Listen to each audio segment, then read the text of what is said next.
স্ত্রী আর ছোট্ট মেয়েকে নিয়ে শ্বশুরবাড়িতে যাওয়ার পথে এক রাতে পুলিশ ইন্সপেক্টর শিবা ভয়ানক এক দুর্ঘটনার শিকার হয়। রক্তাক্ত স্ত্রী আর মেয়েকে শিবা দ্রুত শহরের একটি হসপিটালে নিয়ে ভর্তি করে, কিন্তু পরবর্তী দিন সকালে হসপিটাল কর্তৃপক্ষ জানায় শিবার স্ত্রী আর মেয়ে এই হসপিটালে নেই। এমনকি গতরাতে সে তাদের এখানে আনেইনি। কিন্তু শিবার স্পষ্ট মনে আছে সে তার স্ত্রী আর মেয়েকে নিজেই হসপিটালে ভর্তি করেছে। তাহলে শিবার স্ত্রী আর মেয়ে কোথায় গেল? তারা কি হসপিটাল থেকে নিখোঁজ হলো, নাকি অ্যাক্সিডেন্ট স্পটে এমন কিছু ঘটেছে যা শিবার মনে নেই? এমন অবস্থায় শিবাকে তার স্ত্রী এবং সন্তানকে খুঁজে বের করতে অ্যাক্সিডেন্টের রাতের রহস্য খুঁজে বের করতে হবে। এই জন্য শিবা সেই রহস্যের সন্ধানে নামে, আর এরপর একে একে উঠে আসতে থাকে চাঞ্চল্যকর সব ঘটনা। হ্যালো ফ্রেন্ডস, দিস ইজ প্লাবন অ্যান্ড ওয়েলকাম টু প্লাবন ওয়ার্ল্ড। বলছি তেলুগু ভাষায় মুক্তি পাওয়া ক্রাইম সাসপেন্স থ্রিলার মুভি উগ্রামের কথা। গভীর রাত, পুলিশ ইন্সপেক্টর শিবা তার স্ত্রী আর মেয়েকে নিয়ে শ্বশুরবাড়িতে যাচ্ছে। মেয়ে লাকি ইউটিউবে একটি শ্যাডো আর্ট দেখছিল, পিছে তার স্ত্রী অপর্ণা কাঁদছে, আর ইন্সপেক্টর শিবা আহত অবস্থায় ড্রাইভ করছে। সবাই নিশ্চুপ। ড্রাইভ করতে করতে শিবা ডাইভারশন রোডে না গিয়ে নির্মাণাধীন একটি ফ্লাইওভার উঠে যায়, আর এরপরই নিয়ন্ত্রণ হারিয়ে তাদের কারটি উল্টেও যায়। শিবাও ছিটকে পাশে পড়ে মস্তিষ্কে আঘাত পেয়ে জ্ঞান হারিয়ে ফেলে। তবে কিছুক্ষণ পর শিবার জ্ঞান ফিরতেই সে লক্ষ্য করে অপর্ণা আর লাকি এখনও রক্তাক্ত অবস্থায় কারের মধ্যেই আটকে আছে। শিবা দ্রুত ওদেরকে নিকটস্থ মানাস হসপিটালে নিয়ে যায় এবং নিজে কিছু ফার্স্ট এইড নিয়ে লবিতে বসে ঘুমিয়ে পড়ে। সিন চলে যায় পরবর্তী দিন সকালে। শিবার ঘুম ভাঙতেই শিবা অপর্ণাদের ক্যাবিনে যাচ্ছিল। তবে লিফটের অপারেটর অ্যাটেন্ডেন্স কার্ড দেখতে চাইলে শিবা বলে, আমি ভুল করে রুমে ফেলে এসেছি, 202 নম্বর রুমে আমার পেশেন্ট আছে। কিন্তু লিফট অপারেটর খোঁজ নিয়ে জানতে পারে ওই রুমে রমেশ নামে এক পুরুষ পেশেন্ট ভর্তি আছে। সে বলে, স্যার আপনার ওয়াইফ তো ওই রুমে নেই। শিবা সাথে সাথে চমকে ওঠে। শিবার কথা, গতকাল রাতেই আমি আমার ওয়াইফ এবং মেয়েকে এই হসপিটালে ভর্তি করানোর পর তাদেরকে 202 নম্বর রুমে শিফট করা হয়েছিল। অপারেটর বলে, স্যার হয়তো তাদেরকে অন্য ব্লকে শিফট করা হতে পারে, আপনি রিসিপশনে গিয়ে কথা বলুন। এরপর শিবা রিসিপশনে যাচ্ছিল। তবে যাওয়ার পথে আইসিউর সামনে এক দম্পতি বারবার বলছিল, 5 দিন যাবত আমার ছেলে আইসিউতে, ওকে আদৌ বেঁচে আছে না মারা গেছে, আমাদের দেখতে কেন দিচ্ছেন না? আবার অনেকেই এই হসপিটাল নিয়ে বিভিন্ন অভিযোগ তুলছিল। এতে করে শিবার একটু সন্দেহ হচ্ছে যে এই হসপিটাল কর্তৃপক্ষ হয়তোবা অপর্ণার লাকির কিছু একটা করেছে। শিবা দ্রুত রিসিপশনে গিয়ে অপর্ণার লাকির কথা বলে যে গতরাতে আমি নিজেই ওদেরকে ভর্তি করিয়েছিলাম, এখন বলছে ওরা কেবিনে নেই। কিন্তু রিসিপশনিস্ট মহিলা তাদের সার্ভার চেক করে দেখে এই নামে কোনো পেশেন্টই ভর্তি করা হয়নি। শিবার তখন মনে পড়ে গতকাল রাতে শিবা যখন লাকিকে রক্তাক্ত অবস্থায় এই হসপিটালে নিয়ে এসেছিল, রিসেপশনের দায়িত্বে থাকা এই মহিলাই শিবাকে গতরাতে বলেছিল ওকে এখনই ইমার্জেন্সি ওয়ার্ডে নিয়ে যেতে হবে, আর আপনি নিচে গিয়ে অ্যাডমিশন ফর্ম পূরণ করুন। কিন্তু আজ সেই বলছে লাকি আর অপর্ণাকে এখানে ভর্তি করা হয়নি। এই জন্য শিবা এবার উত্তেজিত হয়ে যায়। শিবা জানতে চায় কেন মিথ্যা বলছেন, আমার স্ত্রী আর মেয়ে কোথায়? রিসেপশনিস্টের দায়িত্বে থাকা ওই মহিলা তখন তাদের অ্যাডমিশন ফর্মগুলো দেখায়, যা আপনার স্ত্রী এবং মেয়েকে ভর্তি করলে অন্তত অ্যাডমিশন ফর্ম তো থাকবে। শিবাও চেক করে দেখে ওদের নামে কোনো অ্যাডমিশন ফর্মই নেই। আবার পাশে এক ডক্টরকে দেখে শিবার মনে পড়ে গতরাতে এই ডক্টরই তাদেরকে বলেছিল ইমার্জেন্সি ওয়ার্ডে শিফট করার পর সে ট্রিটমেন্ট করবে। এই জন্য শিবা ডক্টরের কাছেও জানতে চায়, গতকাল রাতে আমি আমার মেয়েকে নিয়ে আসার পর আপনি তোদের ট্রিটমেন্ট করেছিলেন, আর এখন রিসেপশন থেকে বলছে আমি ওদের ভর্তি করিনি। ডক্টর বলে, আপনি এসব কি বলছেন? আমি তো মাত্রই মুম্বাই থেকে এখানে আসলাম, গত রাতে তো আমি ছিলামই না। এবার শিবা নিজেকে নিয়ন্ত্রণ করতে পারছে না। শিবার কথা, গত রাতে আমি আমার স্ত্রী আর মেয়েকে নিজে এখানে ভর্তি করলাম, আর এখন আপনারা ওদেরকে গায়েব করে দিয়ে বলছেন ওদের বিষয়ে কিছুই জানেন না। শিবাই ডক্টরের গলায় একটি কাপড় পেঁচিয়ে তাকে টেনে হিঁচড়ে লবির দিকে নিয়ে আসে। চতুর্দিক থেকে সিকিউরিটিরাও এসে ঘিরে ফেলেছে। শিবার কথা, আমার স্ত্রী আর মেয়ে কোথায়? তবে ঠিক তখনই শিবার মস্তিষ্কের মধ্যে রক্তক্ষরণ শুরু হয়, নাক এবং কান বেয়ে রক্ত আসতে শুরু করে। শিবাও একসময় সেন্স হারিয়ে মেঝেতে লুটিয়ে পড়ে। সবাই তখন চেয়ে চেয়ে দেখছিল। তবে ডক্টর সুনিতা এসে বলে, একজন পেশেন্ট এইভাবে পড়ে আছে আর তোমরা দেখছ, আগেও ট্রিটমেন্ট করো। ডক্টর সুনিতা নিজ দায়িত্বে শিবাকে সিটি স্ক্যান করতে নিয়ে যায়। আর এখান থেকে সিন চলে যায় এই ঘটনার কয়েক বছর আগে। গভীর জঙ্গলের মধ্যে কয়েকজন ব্যক্তি মাদক পাচার করার প্রস্তুতি নিচ্ছে, আর পুলিশে খবর পেয়ে সেখানে রেড করে। ওই সময় শিবাই এই থানার এসআইয়ের দায়িত্ব ছিল, তাই শিবার নেতৃত্বে এখানে রেডটি দেয়া হয়। শিবা এখানে যে ব্যক্তিগুলো ছিল সবাইকে পিটিয়ে বেঁধে ফেলে। তবে এরা যার আন্ডারে কাজ করে তার নাম হচ্ছে প্যাটেল। প্যাটেলও পুলিশের রেডের খবর পেয়ে দ্রুত ঘটনাস্থলে পৌঁছে যায়। এই প্যাটেল এখানের বড় জমিদার, এখানে যত ইল্লিগাল কর্মকাণ্ড হয় সব তার নেতৃত্বে হয়। তাই প্যাটেল এসে শিবাকে বলে, এগুলো অন্ধকার জগতের কাজ, অন্ধকারে থাকতে দাও, নয়তো তোমার জীবনকেও আমি অন্ধকার বানিয়ে দিব। সাথে সাথে শিবা প্যাটেলের গালে কষে এক চড় মেরে বলে, তোকে আমি অন্ধকারে মেরেছি, অন্ধকারে থাকতে দে। আর 1 মিনিটে যদি এখানে দাঁড়িয়ে থাকিস, ওদের মতো কাপড় চোপড় খুলে নিচে বসিয়ে রাখবো। এই জন্য প্যাটেল চলে যাচ্ছিল। তবে যাওয়ার সময় শুধু বলে যায়, আজ তোমার গায়ে পুলিশের ইউনিফর্ম আছে বলেই তুমি হয়তোবা এত পাওয়ার দেখাতে পারছো। যখন থাকবে না তখন আসবে, আমি তোমাকে আমার পাওয়ার দেখাবো। শিবার কথা, আমার গায়ে পুলিশের ইউনিফর্ম থাকুক বা না থাকুক, আমি সবসময় একই রকম। এরপরে সিন ওয়ারাঙ্গালে। এই ঘটনারও কয়েক মাস আগে। শিবা তখন পুলিশের ট্রেনিং করছে। তখনই শিবার অপর্ণার সাথে দেখা হয়েছিল। অপর্ণা ওয়ারাঙ্গালে পড়াশোনা করত। সেই সুবাদে একে অন্যের সাথে দেখা, কথা বলা আর ধীরে ধীরে ভালোবাসায় রূপ নেয়া। তবে অপর্ণার বাড়ি হায়দ্রাবাদ, তাই অপর্ণা হায়দ্রাবাদ চলে যায়। এমনকি যাওয়ার সময় শিবাকেও বলে যায়, এখন থেকে আমি ওয়ারাঙ্গাল আসবো না, তুমি হায়দ্রাবাদ এসে আমার সাথে দেখা করবে। এরপর শিবা ওয়ারাঙ্গাল থানায় এসআই পদে যোগদান করে। এর মধ্যে একদিন অপর্ণা শিবাকে কল করে জানায়, আমার এক কাজিনের বিয়ের প্রোগ্রাম, আমি পাড়াকারায় যাচ্ছি। শিবা বলে, যাও, তবে ওখান থেকে ফেরার সময় অবশ্যই আমার সাথে দেখা করে যাবে। সন্ধ্যা নাগাদ অপর্ণা তার কাজিনের বাড়িতে পৌঁছে যায়। আর এরপরে আমরা দেখতে পাই অপর্ণা মূলত প্যাটেলের মেয়ে। আর অপর্ণার শিবার সাথে সম্পর্কের বিষয় জানতে পেরে প্যাটেল অপর্ণার গোপনে অপর্ণার বিয়ে ঠিক করে অপর্ণাকে মিথ্যা বলে এখানে নিয়ে এসেছে। আগামীকালই অপর্ণার বিয়ে। এটা শোনার পর অপর্ণার মাথায় যখন আকাশটা ভেঙে পড়ল। অপর্ণা তো বুঝতেই পারছে না সে কিভাবে এখন কি করবে। অপর্ণা তার বাবাকে বোঝানোর চেষ্টা করে, কিন্তু প্যাটেল ভালো করে শিবাকে জানে। আর শিবার সাথে তার আগেও একটু ঝামেলা হয়েছিল, যে জন্য প্যাটেল কিছুতেই শিবা আর অপর্ণার সম্পর্ক মেনে নিবে না। তাই অপর্ণাকেও এখন বাধ্য হয়ে বিয়েটা করতে হবে। তবে অপর্ণার সাথে সাথেই শিবাকে কল করে পুরো বিষয়টি বলে দেয়। অপর্ণার থেকে সবকিছু শোনার পর শিবা যখন অপর্ণাকে আনতে থানা থেকে বের হচ্ছিল, ঠিক তখনই তৎকালীন থানার ইন্সপেক্টর শিবাকে ভিতরে নিয়ে সেলের মধ্যে আটকে রাখে। মূলত এই ইন্সপেক্টর প্যাটেলের লোক। প্যাটেলের কথা মতো সে শিবাকে আটকে রেখেছে। এমনকি সে শিবাকে এটাও বলে, প্যাটেলের মেয়ের বিয়েটা হয়ে যাক, তারপর আমি তোমাকে ছেড়ে দিব। ইন্সপেক্টর সেলে থাকা অবস্থায় শিবা একটু ফটো তুলেও প্যাটেলকে পাঠিয়ে দেয়।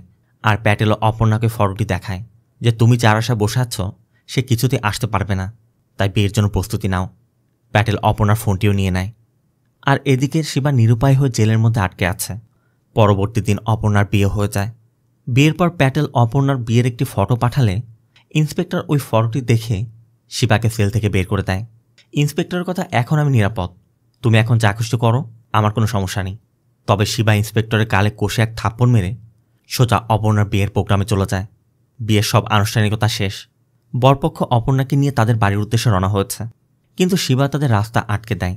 আর অপর্ণাও শিবাকে দেখা মাত্রই গাড়ি থেকে নেমে সবার সামনে শিবাকে জড়িয়ে ধরে। মূলত ওই দিনই সবার চোখের সামনে শিবা অপর্ণাকে সেখান থেকে নিয়ে এসেছিল। আর এরপর তারা নিজেদের মতো আবার বিয়ে করে নিয়েছিল। সিন চলে আসে প্রেজেন্টে। মানাসা হসপিটালের ডক্টর সুনিতা এলবিনগর থানার এসআই ভিক্টরকে কল করে শিবার বিষয়টি জানায়। আর শোনা মাত্রই ভিক্টর হসপিটালে এসে প্রথমে শিবাকে দেখে। এরপর গতরাতের হসপিটালে সিসিটিভি ফুটেজ পর্যবেক্ষণ করে দেখে গতরাতে শিবা একাই ড্রাইভ করে এখানে এসেছিল এবং এসেই ইমার্জেন্সি থেকে ফার্স্ট এইড নিয়ে লবিতে বসে ঘুমিয়ে পড়েছিল। সিসিটিভিতে স্পষ্টই বোঝা যাচ্ছে শিবা গতরাতে তার স্ত্রী অপর্ণা আর মেয়ে লাকিকে এখানে নিয়ে আসেনি, সে একা এসেছিল। কিন্তু শিবা যে বলছে সে তার স্ত্রী এবং মেয়েকে নিয়ে এসেছিল, সেটা কিভাবে সম্ভব? ডক্টর সুনিতা তখন ভিক্টরকে বোঝায়, এটাকে ডিমেনশিয়া বলে, মানে এমন কিছু ফিল করা যার কোনো অস্তিত্বই নেই। মস্তিষ্কে আঘাত পেয়ে মস্তিষ্কের নার্ভগুলো ক্ষতিগ্রস্ত হয়ে যাওয়ার কারণে শিবার ডিমেনশিয়া দেখা দিয়েছে, যে জন্য সে মনে করছে তার স্ত্রী অপর্ণা লাকিকে সে হসপিটালে নিয়ে এসেছিল, কিন্তু বাস্তবে সে আনেনি। ভিক্টর জানতে চায় এর সমাধান কি। সুনিতা তখন বলে যে লেজার ট্রিটমেন্টের মাধ্যমে তাকে সুস্থ করা সম্ভব, তবে 4টা থেরাপির মাধ্যমে আমাদের এই ট্রিটমেন্টটা দিতে হবে। সব কিছু ঠিকঠাক থাকলে সে একদমই সুস্থ হয়ে যাবে। এর মধ্যে প্যাটেল খবর পেয়ে অপর্ণা লাকিকে খুঁজতে হসপিটালে চলে আসে। সে এসেই জানতে চাচ্ছিল আমার মেয়ে আর আমার নাতনি কোথায়।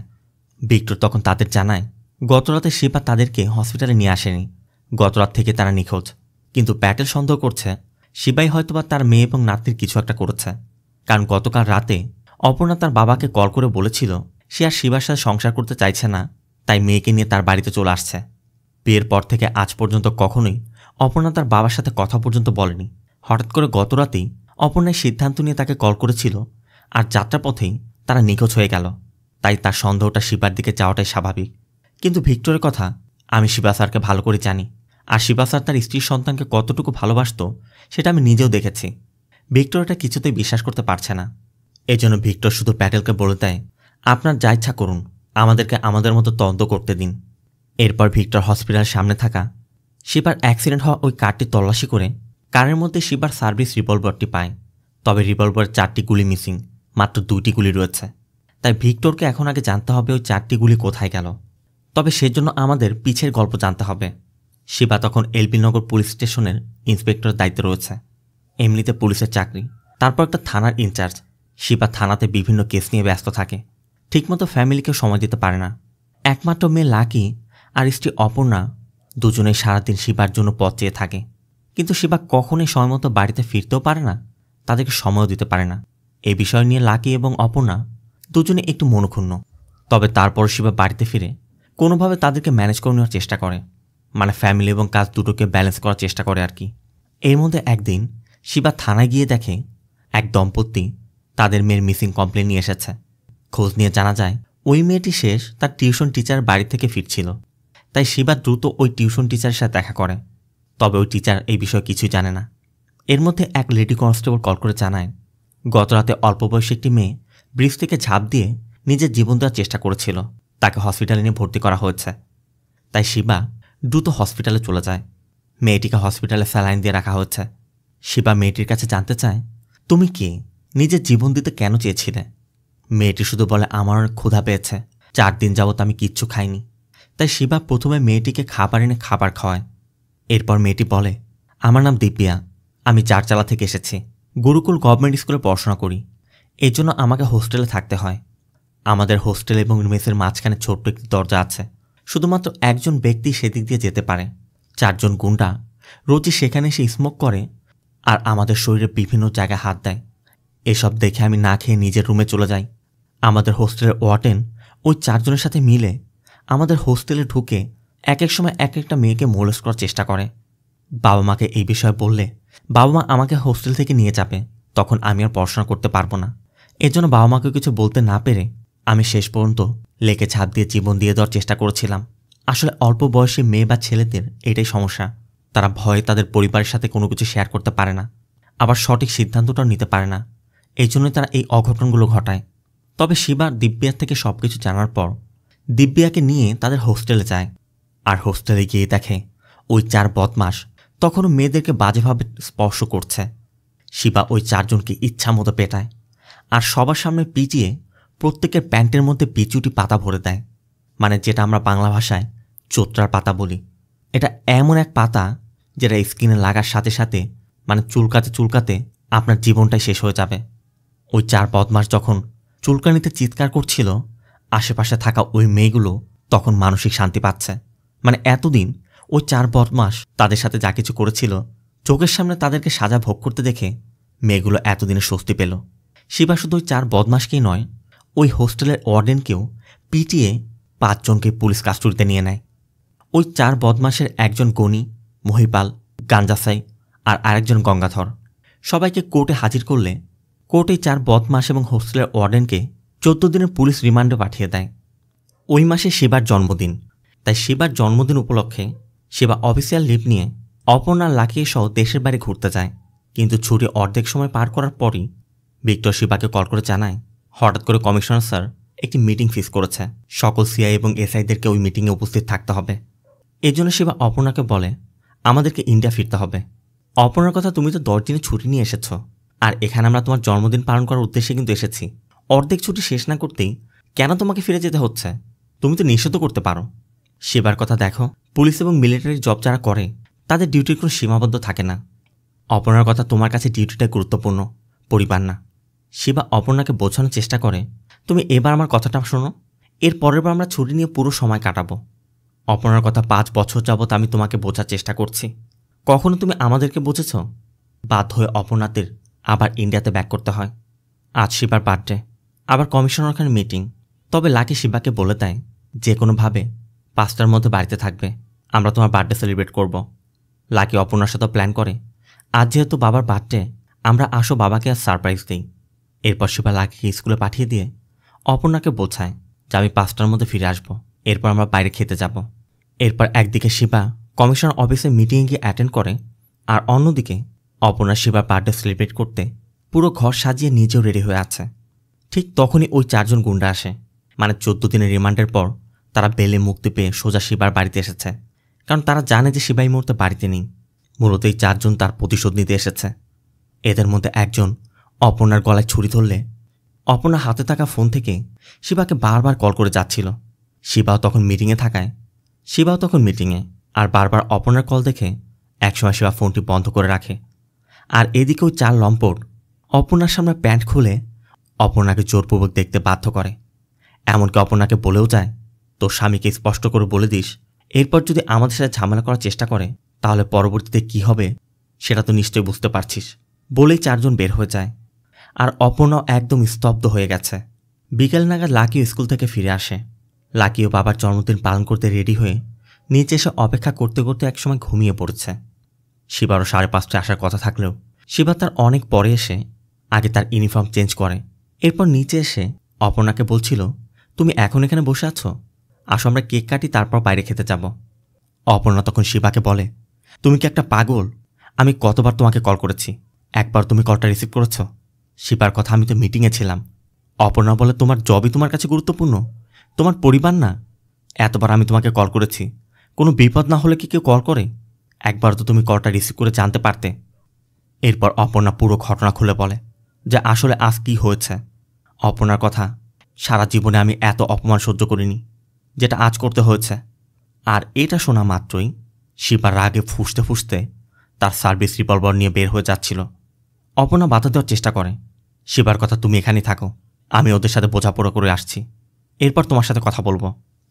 শিবা বাইক নিয়ে ওই 4জনের আড্ডায় গিয়ে প্রথমে 4জনকে মারধর করে একে একে 4জনকে শ্যুট করে খুন করে। আর এরপর যখন বাড়িতে ফিরছিল তখন শিবা লক্ষ্য করে অপর্ণা লাকিকে নিয়ে বাস স্টপে দাঁড়িয়ে আছে। শিবা অপর্ণার কাছে জানতে চায়, তুমি কোথায় যাচ্ছ? অপর্ণা বলে, আমি আমার বাবার কাছে চলে যাচ্ছি। শিবা বলে, দেখো, ওই 4 গুন্ডাকে আমি মেরে ফেলেছি। অপর্ণা বলে, ওই গান দিয়ে আমাদের দুজনকে মেরে ফেলো না কেন? এরপর থেকে তোমার কোনো বিষয় আর কেউ প্রশ্ন করতে আসবে না। শিবা অপর্ণাকে বুঝিয়ে বাড়িতে যেতে বলছিল, কিন্তু অপর্ণার কথা, সেদিন তোমার হাত ধরে আমি আমার পরিবারকে ছেড়ে চলে এসেছিলাম, কিন্তু কখনো চিন্তা করিনি তুমি আমাকে রাস্তায় এনে দাঁড় করিয়ে দেবে। যে বাবার সাথে আমি 5 বছর পর্যন্ত কথা বলিনি, সেই বাবাকে শুধুমাত্র ফোন করে বলেছি আমি লাকি কিনে তার কাছে যাচ্ছি, তাতেই সে গত 1 ঘন্টার মধ্যে 4 বার কল করে ফেলেছে, শুধুমাত্র এটাই জানার জন্য যে আমি ঠিক আছি কিনা। এটাকেই ভালোবাসা বলে। আমি তোমার কাছে হাত জোড়ে অনুরোধ করছি, আমাকে আর আমার মেয়েকে ছেড়ে দাও। শিবা যতভাবেই অপর্ণাকে থামানোর চেষ্টা করুক না কেন, শিবাও বুঝতে পারছে অপর্ণাকে আটকাতে পারবে না। এই জন্য শিবা শুধু অপর্ণাকে অনুরোধ করে, এত রাতে তোমরা একা কিভাবে যাবে? আমি নিজে কারে করে তোমাদেরকে পৌঁছে দিচ্ছি। এরপরই মূলত শিবা অপর্ণা আর লাকিকে নিয়ে অপর্ণার বাবার বাড়ির উদ্দেশ্যে রওনা হয়েছিল। আর এরপর পথে কিভাবে অ্যাক্সিডেন্ট হয়েছে আমরা মুভির প্রথমেই দেখেছিলাম। আর এখানে আমরা এটাও দেখতে পাই, ওই রাতে অ্যাক্সিডেন্টের পর শিবা যখন কার থেকে পড়ে মাথায় আঘাত পেয়েছিল, আর কিছুক্ষণ পর যখন শিবার জ্ঞান ফিরে আসলো, শিবা তখন একাই ড্রাইভ করে ওই হসপিটালে গিয়েছিল। শিবা ভাবছিল তার কারের মধ্যে হয়তো বা অপর্ণা লাকি রয়েছে, কিন্তু বাস্তবে অপর্ণা লাকি ওই কারের মধ্যে ছিল না। তার মানে দাঁড়াচ্ছে অ্যাক্সিডেন্ট যে জায়গায় ঘটেছিল ওই জায়গা থেকে অপর্ণা লাকি নিখোঁজ হয়েছে। সিন প্রেজেন্টে ভিক্টর সিআইকেও সিসিটিভি ফুটেজগুলো দেখায় এবং বলে শিবা স্যার যখন হসপিটালে গিয়েছিল সে একাই ছিল, তাই অ্যাক্সিডেন্ট স্পটে কিছু একটা হয়েছে। আবার শিবার বাড়ির সিসিটিভি ফুটেজেও দেখা যাচ্ছে ওই 4জন শিবার বাড়িতে এসেছিল। পরে শিবা বাড়িতে এসে তার স্ত্রীর কাছে জানার পর একাই বের হয়ে যায়, আর এরপর তার সার্ভিস রিভলভার দিয়ে ওদেরকে শ্যুট করেছে, যে জন্য 4টি গুলি মিসিং। আর ওদেরকে মারার পর স্ত্রী আর মেয়েকে নিয়ে শ্বশুরবাড়িতে যাচ্ছিল। কিন্তু শিবা যে 4জনকে শ্যুট করেছিল তার 3 জনের ডেড বডি পাওয়া গেছে, গনি নামে একজনের বডি এখনও পাওয়া যায়নি। তাই ভিক্টর ধারণা করছে ওই গনি হয়তো বা শিবাকে ফলো করেছিল। আর অ্যাক্সিডেন্টের পর শিবা যখন সেন্সলেস হয়ে গিয়েছিল ওই সুযোগে শিবার স্ত্রী আর মেয়েকে তুলে নিয়ে গেছে। এখন গনিকে ধরতে পারলেই ওদেরকে পাওয়া যাবে। অন্যদিকে গনিকে হসপিটালের আশেপাশে দেখা যায়, শিবাকে মারতে সে ঘুরে বেড়াচ্ছে, আর ভিতরে শিবার জ্ঞানও ফিরেছে। শিবার জ্ঞান ফেরা মাত্রই শিবা শুধু অপর্ণার লাকির কথা জানতে চাচ্ছে। সুনিতা তখন শিবাকে বোঝায় যে অ্যাক্সিডেন্টের পর ওদেরকে আর পাওয়া যায়নি, আর 8 দিন যাবৎ শিবা বেহুশ অবস্থায় পড়েছিল, তাই শোনা মাত্রই শিবা দ্রুত হসপিটাল থেকে ওই অ্যাক্সিডেন্ট স্পটে চলে যায়। গনিও শিবাকে ফলো করতে করতে ওই স্পটে পৌঁছে যায়, আর একসময় শিবাকে খুন করার চেষ্টাও করে। শিবাও তার রাগকে সামাল দিতে না পেরে গনিকে মারতে মারতে একসময় মেরে ফেলে। এতক্ষণে ভিক্টররাও ফোর্স নিয়ে এসে পড়েছে। তবে গনিকে মেরে ফেলায় ভিক্টর শুধু শিবাকে বলে, এটা আপনি কি করলেন স্যার? অপর্ণা ম্যাডাম আর লাকি তো ওর কাছে, এখন আপনি কিভাবে ওদের খুঁজে বের করবেন? 4 জনকে খুনের অপরাধে শিবাকে কোর্টে হাজির করা হয়। তবে ডক্টর সুনিতা কোর্টকে শিবার বর্তমান কন্ডিশনের বিষয়ে বলে যে এমন অবস্থায় ঠিকমতো ট্রিটমেন্ট না পেলে আরও বেশি ভায়োলেন্ট হতে পারে, এমনকি মারাও যেতে পারে। তাই কোর্ট শিবাকে 14 দিন হাউস অ্যারেস্টে রেখে তার ট্রিটমেন্ট করিয়ে এরপর আবার কোর্টে হাজির করার নির্দেশ দেয়। মূলত শিবা যে ওই হোস্টেলে মেয়েগুলোর কেসে অ্যাকশন নিয়েছিল সেই বিষয়টি জানার পরই সুনিতা নিজে থেকে শিবার জন্য এটা করল। এরপর শিবাকে বাড়িতে নিয়ে যাওয়া হয়। ভিক্টর আবারও বলছিল, আপনি গনিকে না মারলে আজ আপনার স্ত্রী আর সন্তান আপনার ঘরে থাকত। কিন্তু শিবার কথা তুমি কিভাবে শিওর হয়ে বলতে পারো গনি ওদেরকে কিডন্যাপ করেছে? ওই দিন যদি গনি আমাদের ফলো করে অপর্ণার লাকিকে অপহরণই করত, সেদিন আমি তো বেহুশ হয়ে পড়েছিলাম, সেদিনই তো আমাকে খুন করতে পারত। তার মানে গনি সেদিন সেখানে যায়নি। শিবার ধারণা শহরে যে সকল মিসিং কমপ্লেন রেজিস্টার হয়েছে তার সাথে অপরাধের মিসিংয়ের কোনো লিঙ্ক থাকতে পারে। তাই ভিক্টরকে গত কয়েক মাসের সকল মিসিং কমপ্লেন ফাইল তার বাড়িতে দিয়ে যেতে বলে, যাতে ঘরে বসে হলেও শিবা তদন্ত চালিয়ে যেতে পারে। কথা মতো ভিক্টর শিবাকে ওই সকল কেসের ফাইলগুলো বাড়িতে দিয়ে যায়, আর শিবাও সেগুলো স্টাডি করতে শুরু করে। তবে অতিরিক্ত স্ট্রেসের কারণে একসময় মস্তিষ্কে রক্তক্ষরণ হয়ে শিবা অসুস্থ হয়ে পড়ে। খবর পেয়ে সুনিতা আর ভিক্টরও আসে। সুনিতাও স্পষ্ট করে বলে যায়, একদম স্ট্রেস নেওয়া যাবে না, এই সব কিছু বন্ধ করুন। কিন্তু শিবা ভিক্টরকে বলে, গত 6 মাসে শহর থেকে 400-র বেশি মানুষ নিখোঁজ হয়েছে, অর্ধেককে পাওয়া গেলেও বাকিদের হদিশ মেলেনি। শিবা ধারণা ওরা মিসিং নয়, ওদেরকে হয়তো কিডন্যাপ করা হয়েছে। আর এই কিডন্যাপারদের একটি নির্দিষ্ট প্যাটার্ন আছে, সেটা হলো যে সকল জায়গা থেকে তারা নিখোঁজ হয়েছে সে সকল স্থানে কোনো সিসিটিভি ক্যামেরা নেই। এই জন্য শিবা ওই অ্যাক্সিডেন্ট স্পটে গিয়ে সরেজমিনে তদন্ত করতে চাচ্ছিল। কিন্তু শিবা তো এখন হাউস অ্যারেস্টে আছে, তাই ভিক্টর কোনোরকম রিস্ক নিতে চাচ্ছে না। তবে ভিক্টর চলে যাওয়া মাত্রই শিবার মনে পড়ে শিবা গান নিয়ে যখন বের হচ্ছিল অপর্ণা বাধা দেয়, অপর্ণার হাতের কাচের চুড়ি ভেঙে গিয়েছিল। মনে পড়তেই শিবা এএসআই রেড্ডিকে নিয়ে জোরপূর্বক সেই স্পটে চলে যায়। আর সেখানে খুঁজতে খুঁজতে অপর্ণার হাতের সাদা ভাঙা চুড়ির অংশগুলো পায়। শুধু তাই নয়, পাশে লাল রঙের চুড়ির টুকরো। কিন্তু অপর্ণা তো লাল চুড়ি পরত না, সাথে একটি দাঁতও পাওয়া যায়। এই সব কিছু নিয়ে শিবা থানায় এসে ভিক্টরকে বলে, তুমি এতদিন প্রমাণ চাচ্ছিলে না, এই নাও প্রমাণ। ওই রোড পাবলিকের জন্য ওপেন হয়নি, তাই লাকি আর অপর্ণা ব্যতীত অন্য কোনো মেয়ে সেখান থেকে অপহরণ হওয়ার কোনো সুযোগই নেই। শিবার ধারণা সেখানে যেহেতু লাল রঙের চুড়ি পাওয়া গেছে, তার মানে অপহরণকারীদের মধ্যে কেউ একজন নারী ছিল। তারা যখন অপহরণ করছিল তখনই হয়তোবা চুড়িটি ভেঙে গিয়েছে। আর দাঁতের কথা বলে, এই দাঁতও তাদের একজনের হবে। এই জন্য ভিক্টর ওই দাঁতটিকে টেস্ট করতে ফরেন্সিক ল্যাবে পাঠিয়ে দেয়। এতদিন তারা কোনো ক্লু পায়নি, আর এখন দেখা যাচ্ছে এসব কোনো সাধারণ মিসিংয়ের ঘটনা নয়, এটা একটা বড় চক্রের কাজ। তাই আপাতত কিছুদিন আইনের কথা ভুলে গিয়ে ভিক্টর শিবাকে নিয়ে এই কেসটি সলভ করতে রাজি হয়ে যায়।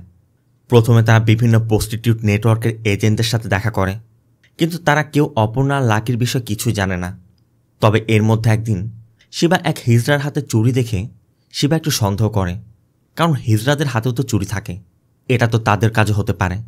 তাই শিবা 3 জনের একটি হিজড়ার গ্রুপের উপর নজর রাখতে শুরু করে। এমনকি রাত হলে দেখা যায় এরা আসলে হিজড়া নয়, হিজড়া সেজে ঘুরে বেড়ানো পুরুষ। আর দিনের বেলা হিজড়া সেজে ঘুরে বেড়ালেও রাতের বেলা বেশ পাল্টে স্বাভাবিকভাবে ঘুরে বেড়ায়। এভাবে ফলো করতে করতে শিবা এদের মধ্যে একজনকে কার নিয়ে যেতে দেখে তার পিছু করে, আর লক্ষ্য করে অন্য এক হিজড়া এসে তাকে টাকা দিয়ে যাচ্ছে। আবার তার একটি নকল দাঁতও আছে। এদিকে অ্যাক্সিডেন্ট স্পটে পাওয়া ওই দাঁতের ফরেন্সিক টেস্টের রিপোর্ট এসেছে, যেখানে দেখা যাচ্ছে ওই দাঁতটি 40 বছরের কোনো এক পুরুষের, আর যার দাঁত সে চেইন স্মোকার, কারণ দাঁতের নিকোটিনের চিহ্ন আছে। সব কিছু এই ব্যক্তির সাথে হুবহু মিলে যাচ্ছে। আর ওই ব্যক্তিও শিবাকে দেখা মাত্রই একদমই ঘাবড়ে যায়। এমনকি একসময় পালানোর চেষ্টা করলে একটি লরির নিচে পড়ে সেখানেই মারা যায়। শিবাও থানায় ফিরে ভিক্টরকে বলে, কিছু হিজড়া সারাদিন এখানে ওখানে ঘুরে টাকা তুলে, সেই টাকা দিয়ে ওরা বেঁচে থাকে। আর এরা কোনো টাকা তুলে না, অথচ এত দামি দামি গাড়ি ব্যবহার করে, তার মানে এরাই কিডন্যাপের সাথে জড়িত। এমনকি নকল হিজড়ার বেশে ঘুরে বেড়ানো এই লোকগুলো অ্যাক্সিডেন্ট স্পটে পাওয়া দাঁত আর ওই ব্যক্তির সাথে ম্যাচ করানো, শিবাকে দেখে তারা পালানোর চেষ্টা করা, সব কিছু প্রমাণ করছে ওই ব্যক্তি অপর্ণা আর লাকিকে কিডন্যাপ করেছিল। এখানে আমাদের এটাও দেখানো হয় ওই দিন অ্যাক্সিডেন্টের পর শিবা যখন সেন্সলেস হয়ে পড়েছিল, ওরা 3 জন অটো করে এদিক দিয়ে যাচ্ছিল। গাড়ির মধ্যে লাকিকে দেখতে পেয়ে ওরা লাকিকে যখন তুলে নিচ্ছিল, অপর্ণা বাধা দেয়। অপর্ণার সাথে তাদের ফাইট হয়, আর তখনই তাদের চুড়ি ভেঙে গিয়েছিল এবং দাঁত পড়ে গিয়েছিল। শিবারাও এখন এতটুকু শিওর হিজড়াদের বেশ ধরে যারা ঘুরে বেড়ায় তারাই কিডন্যাপ করছে, কিন্তু তাদেরকে খুঁজে বের করবে কিভাবে? এই জন্য শিবা একটি জাল বেছায়। শিবারা নিজেদের একজনকে গভীর রাতে একটি নির্জন স্থানে বসিয়ে রাখে, মানে যেদিক দিয়ে ওরা যাতায়াত করে, আর নিজেরা বিভিন্ন স্থানে লুকিয়ে ওই মেয়েটির উপর নজর রাখছিল। অনেক সময় অপেক্ষা করার পর একটি অটো আসে। অটোটি প্রথমে ওই মেয়েটিকে চক্কর দেয়। এরপর অটো থেকে 2-3 জন হিজড়া নেমে মেয়েটির মুখে স্প্রে করে মেয়েটিকে বেহুশ করে নিয়ে যাচ্ছিল। তবে পুলিশের উপস্থিতি বুঝতে পেরে ওরা মেয়েটির গলায় ধারালো একটি অস্ত্র ধরে সেখান থেকে পালানোর চেষ্টা করে, কিন্তু শিবা এক সময় ওই ব্যক্তিকে অটো থেকে ফেলে দেয়। আর এরপরই পুলিশ আর হিজড়ার মধ্যে ফাইটের শুরু হয়। ওরাও এই এলাকার অলিগলি ভালো করে চিনে, তাই প্রথমে ওরা পুলিশদেরকে ডিস্ট্র্যাক্ট করে শিবাকে আলাদা করে ফেলে। একসময় শিবাকে ঘিরে মারতেও চেষ্টা করে, কিন্তু শিবা একাই ওদেরকে পিটিয়ে এমন অবস্থা করে শেষমেশ ওদের নিজে থেকে স্যারেন্ডার করতে হয়। থানায় নিলে ওরা স্বীকার করে শহরে যে কিডন্যাপিংগুলো হচ্ছে সব ওরাই করছে। এই গ্রুপে 10 জন কাজ করে। শিবা মারা যাওয়া ওই ব্যক্তিটির ফটো দেখালে ওরা জানায় এই ব্যক্তি তাদের একজন লিডার ছিল। এমনকি এমন অনেক লিডার আছে, ওরা শুধু ডিমান্ড মতো তাদের বলা লোকেশন মতো মানুষদেরকে অপহরণ করে বস্তায় বন্দি করে সেখানে ফেলে আসে, আর অন্য জায়গা থেকে টাকা কালেক্ট করে। কিডন্যাপ করা ব্যক্তিদের কোথায় নেওয়া হয়, কে নিয়ে যায়, তাদেরকে কি করা হয়, ওরা কিছুই জানে না। তারা শুধু ওই লোকেশন মতো বস্তায় বন্দি করে মানুষদেরকে রেখে আসে। সব শুনে শিবা বলে ওদের অ্যারেস্টের খবর কোনোভাবেই লিক করা যাবে না, আর লোকেশনও ঠিক হয়ে গেছে। আজকে যদি লোকেশন মতো বস্তার মধ্যে কাউকে না রাখা হয় তাহলে ওরা নিশ্চয়ই অ্যালার্ট হয়ে যাবে, আমাদের সকল কষ্ট বৃথা যাবে। তাই শিবা ওই গ্যাংকে ধরতে নিজেই অপহরণের নাটক করে বস্তায় ঢুকে ওই জায়গায় যাওয়ার সিদ্ধান্ত নেয়, কারণ শিবাকে জানতে হবে কে এসব করাচ্ছে। আর এরপরে আমাদের ভাটিয়া নামে একজন মেডিকেল মাফিয়াকে দেখানো হয়, যে পৃথিবীর বড় বড় সায়েন্টিস্টদেরকে এখানে এনে একটি ল্যাব সেট আপ করে তার মধ্যে আর্টিফিশিয়াল ব্লাড বানানোর কাজ করছে, আর হিউম্যান বডিতে ট্রায়াল চালাতে বিভিন্ন বয়সের এবং বিভিন্ন ব্লাড গ্রুপের এই ব্যক্তিদেরকে কিডন্যাপ করে নিয়ে আসছে। অন্যদিকে প্ল্যান মতো শিবাকে বস্তায় ভরে ওই লোকেশনে রেখে আসা হয়। সাথে একটি জিপিএস ট্র্যাকার দিয়ে ভিক্টর দূরে বসে পর্যবেক্ষণ করছিল। কিছু সময়ের মধ্যে একটি টিম এসে শিবাকে সেখান থেকে তুলে নিয়ে যায়, কিন্তু অনেক সময় পার হওয়ার পরও ভিক্টর লক্ষ্য করে জিপিএস লোকেশন একই জায়গা দেখাচ্ছে। তাই তারা ওই লোকেশনে গিয়ে দেখে জিপিএস সেখানে পড়ে আছে, মানে শিবা নিজেই এই জিপিএস ট্র্যাকারটি ফেলে গেছে, কারণ শিবা ওদেরকে অ্যারেস্ট করতে নয়, ওদেরকে শেষ করে দিতে চাচ্ছে। শিবা সহ 3 জনকে ল্যাবের মধ্যে আনা হয়। এই ল্যাবে আনার পর প্রত্যেককে এক একটি ধাপের ভিতর দিয়ে যেতে হয়। প্রথমে সবার স্বাস্থ্য পরীক্ষা করা হয়, আর তখনই তারা লক্ষ্য করে 3 জনের মধ্যে 2 জনের হার্টবিট 60 থেকে 65-এর মধ্যে, কিন্তু শিবার হার্টবিট 85-এর উপরে। তার মানে শিবার সেন্স আছে। এই জন্য শিবাকে অ্যানেস্থেসিয়া দিতে যাচ্ছিল, কিন্তু শিবা ওই ব্যক্তিকে অ্যানেস্থেসিয়া দিয়ে বেহুশ করে তার পোশাক পরে ল্যাবের মধ্যে ঢুকে পড়ে। যেহেতু পুরো মুখে মাস্ক লাগানো, তাই কারোর চেহারা দেখার কোনো উপায় নেই। ধীরে ধীরে শিবা বুঝতে পারে এখানে কি হচ্ছে। এর মধ্যে একজনের বডিতে ট্রায়ালের সময় ওই ব্যক্তিটি মারা যাওয়ায় শিবা সহ একজন বডিটি পোড়াতে নিয়ে যায়। আর কথায় কথায় ওই লোকটা শিবাকে এটাও বলে গতকাল সে 5 বছরের একটি বাচ্চা মেয়েকে পুড়িয়েছে। এটা শোনা মাত্র শিবার কলিজা যেন কেঁপে ওঠে। তাহলে লাকিকে মেরে ফেলে না তো? শিবার সাথে সাথে ওই ব্যক্তিকে ওই চুল্লির মধ্যে ফেলে পুড়িয়ে দেয়। আর এরপর এখানে বন্দি থাকা সবাইকে উদ্ধার করতে শুরু করে। নিরাপত্তার দায়িত্বে থাকা লোকজনও শিবাকে মারতে আসে, এমনকি শিবা মাথায় আঘাতও পায়। চারিদিকে বন্দি থাকা ব্যক্তিরা তখন উদ্ধারের জন্য আর্তনাদ করছিল। তার মধ্যে লাকিও আছে। লাকি বাবা বাবা করে ডেকে যাচ্ছে, কিন্তু মাথায় আঘাতের কারণে শিবা শুনতে পাচ্ছে না। তবে লাকি তখন বুদ্ধি খাটিয়ে লাইটের সামনে হাত রেখে শিবাকে শ্যাডো আর্ট দেখায়, যে জন্য শিবা বুঝতে পারে এটা লাকির কাজ। এরপর শিবা ওই লোকগুলোকে মেরে প্রথমে লাকিকে উদ্ধার করে, আর এরপর অপর্ণাকে খুঁজতে শুরু করে। আর খুঁজতে খুঁজতে অবশেষে অপর্ণাকে পেয়েও যায়। তখনই ভাটিয়ার লোকজন এসে শিবাকে মারতে মারতে বাইরে নিয়ে আসে। এমনকি একসময় ভাটিয়া নিজেই শিবার পিঠে ছুরি ঢুকিয়ে দেয়। ছোট্ট লাকি তখন বাবার কাছে গিয়ে বাবাকে উঠতে বলছে, কিন্তু শিবার ওঠার শক্তি পর্যন্ত নেই। ভাটিয়াও বুঝতে পারছে শিবা শুধুমাত্র তার স্ত্রী আর সন্তানের জন্য এত দূর এসেছে, তাই ভাটিয়া অপর্ণা আর লাকিকে মারতে যাচ্ছিল। কিন্তু শিবা তখন নিজের পিঠের ওই ছুরি বের করে একে একে সেখানে থাকা ভাটিয়ার প্রত্যেকটি ব্যক্তিকে কুপিয়ে কুপিয়ে হত্যা করে। এমনকি শেষ পর্যন্ত ভাটিয়াকেও মেরে অপর্ণা লাকি সহ সেখানে থাকা সবাইকে উদ্ধার করে হসপিটালে নিয়ে যায়। কয়েকদিনের মধ্যে শিবা, অপর্ণা আর লাকিও সুস্থ হয়ে যায়। এরপর অপর্ণা তার ভুল বুঝতে পেরে শিবাকে বলে, এতদিন আমি বুঝতে পারিনি, আমি শুধু নিজের কথা ভেবেছি। কারণ শিবা তার দায়িত্বকে গুরুত্ব দিয়ে সবসময় শহরের মানুষদেরকে প্রোটেক্ট করার চেষ্টা করেছে, যে জন্য ইচ্ছা থাকলেও তার পরিবারকে সময় দিতে পারেনি। তো এর মধ্য দিয়ে মুভিটা শেষ হয়। মুভিটা আপনার কেমন লাগলো অবশ্যই কমেন্টে জানাবেন। আর ভিডিওটি ভালো লাগলে ভিডিওতে লাইক দিয়ে চ্যানেলটিকে সাবস্ক্রাইব করতে একদম ভুল করবেন না। দেখা হবে অন্য কোনো মুভি বা সিরিজের এক্সপ্লেনেশন ভিডিওতে। ততক্ষণ সব ভালো থাকবেন, সুস্থ থাকবেন। আল্লাহ হাফেজ।